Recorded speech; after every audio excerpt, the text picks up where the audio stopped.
पहले तो सूख गई, उन्हें जो उन्हें मालूम कथा कहाँ चल रही है, कथा सुनते सुनते सो जाते। कुछ लोग कथा सुनते सुनते और बैठे ही बैठे सोई जाते। कुछ लोग कथा के बदले में जूता चप्पल ले जाते।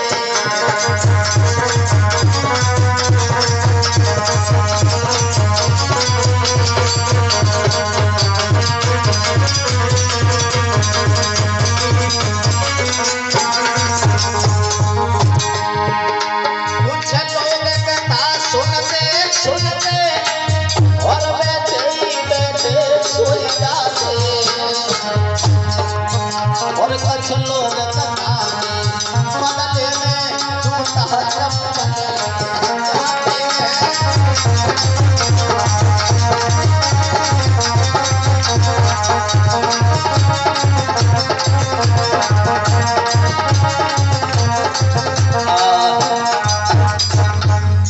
कछ लोग कथा सुनना आ रहे, कछ तुक्का फिट करवा आ रहे, सोच रहे लाओ पैरन में जूता ना रहे, देख लेंगे बढ़िया से बढ़िया ब्रांड में लेते।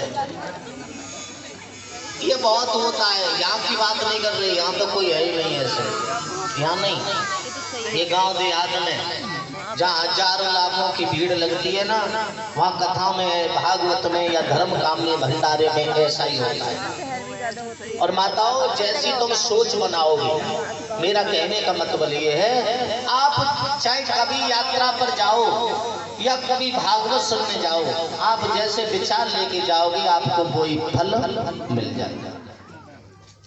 देखो तुम्हारी कॉलोनी में भागवत चल रही है, ऐसे ही एक जगह भागवत चल रही थी तो पत्नी अपने पति से रोजाना झगड़ती थी, लड़ती थी, कहती थी आज 5 दिन हो गए तुम एक दिन कथा सुनने नहीं गए। और महाराज ये जीवन में है ही क्या आना और जाना, अरे ये जीवन तो कट गया, भागवत सुने आओ, भगवान से विनती करो कि हे प्रभु हमें अगला जीवन भी अच्छा ही देना। पति नहीं आया तो पत्नी दूसरे दिन फिर झगड़ने लगी, बोली महाराज तुम चले जाओ, तुम्हें नहीं मालूम कथा में अमृत बटत है, अमृत, और जो अमृत को नाम आओ माता उनके मुंह में पानी आएगा। बोले अमृत बटता? पत्नी बोली हाँ अमृत बटता है। पति पे ना रुको गो, बोले लाओ अमृत तो हमने नहीं कबू पियो है, लाओ बहुत दिन हो गए अमृत तो पी आए। तो पत्नी तो अंदर पोछा लगाए रही हती, वो अपना रसोई में घुसे और बड़ों से कटोरा उठाओ बासन में से, बोले कछ ले चले, अमृत लेनो है ना कथा में, हाथ में थोड़ी लेंगे। तो बड़ों से कटोरा लो और पांडाल में आए गए, पत्नी को घर ही छोड़े आए। पत्नी ने उधर उधर देखो, सोचने लगी आए टिल्लू पापा गए, चलो बहुत बढ़िया कथा सुने आए आज। अब कटोरा लेके पांडाल में आए गए, अब उन्हें जीवन में कभी कथा भागवत सुनी नहीं, वो भगवान को नाम कहा जाने। अब पहले तो वो पांडाल में घूमत रहे, सोच रहे अमृत कितने बट रहे हैं, अमृत नहीं दिख रहे। अब अमृत वालों कोई ना एक व्यवस्था पकड़ लिया, बोले हाँ क्या घूम रहे हो, बोले भैया प्रसाद अमृत, बोले अमृत हाँ कथा चल रही है, संजा को बटेगो, संजा को शाम को आरती होगी और तब तुम्हें प्रसाद मिलेगा। तो मेरे पांडाल में बैठने वाले श्रोताओं ध्यान रखना, अब वो हाथ में कटोरा लेके पांडाल में बैठ गए और ऐसी जगह बैठे जो टेंट को खम्मा गड़ो रहे, पाइप। अब पाइप की धोक लई और पाइप की लगाई, कटोरा गोदी में रखो और शास्त्री में देखत रहे उन्हें कोई मत बनना, सोचने लगे हे भगवान जल्दी आरती हो तब अमृत मिले। हाँ उनकी लगन बस अमृत तक थी, उन्हें नहीं मालूम कथा कहाँ चल रही थी।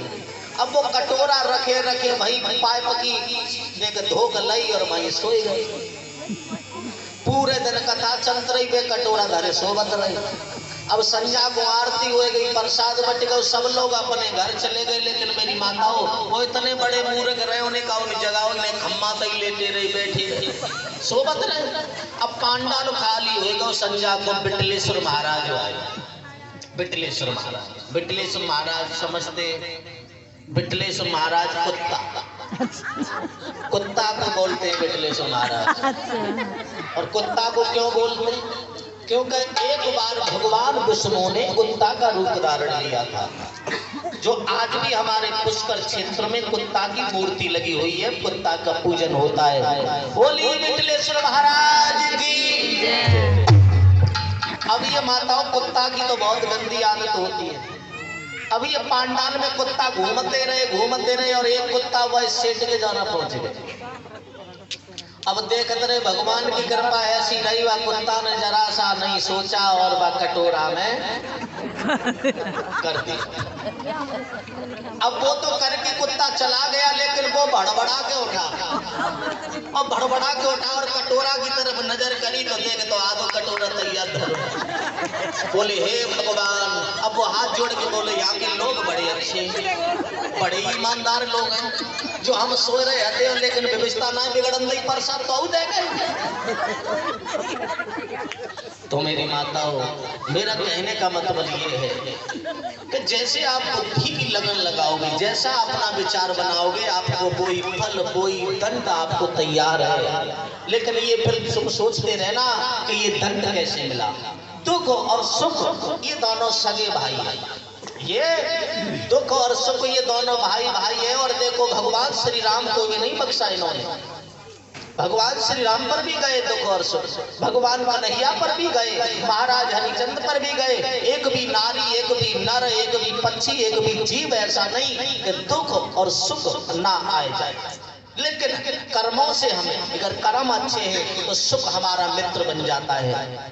जो कुछ दिन तक रहता है हमारे पास, सुख ही सुख रहता है। लेकिन जब हम अपने कर्मों से उससे नफरत कर लेते हैं ना, सुख से, तो सुख भाग जाता है, तो उसका भाई फिर दुख आ जाता है। फिर दुख जब तक रहता है जब तक हमारे कर्मों की सजा ना दे। क्यों? क्योंकि ये सुख जो है वो बड़ा भाई है और दुख छोटा भाई। एक तालियों के साथ में भजन बोले।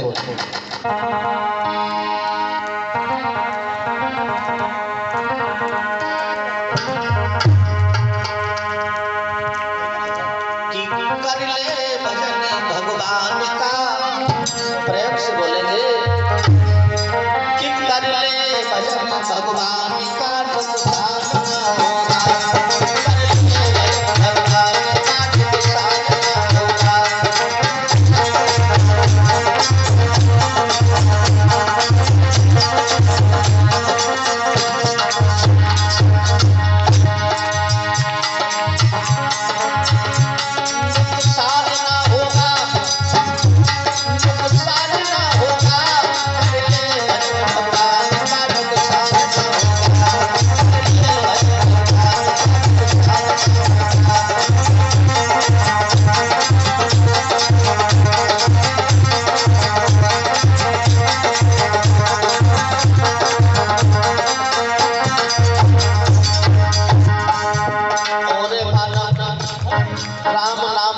तेरा कोई खर्चा नहीं, तुझे कोई दुख नहीं। और बताया, अरे मीरा द्रौपदी दोनों तरी गए।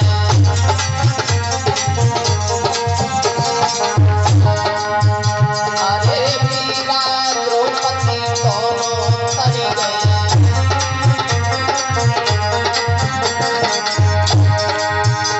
वो जब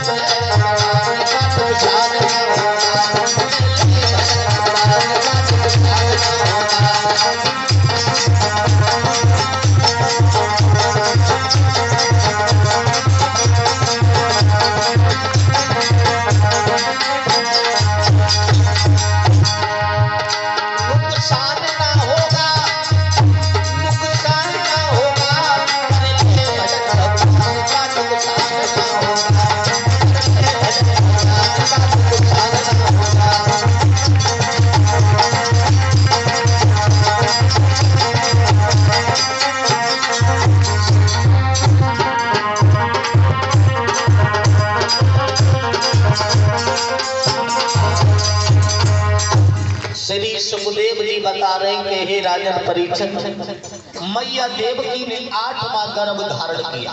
8वां गर्भ और इधर 33 कोट देवता भगवान नारायण विष्णु के पास पहुंचे और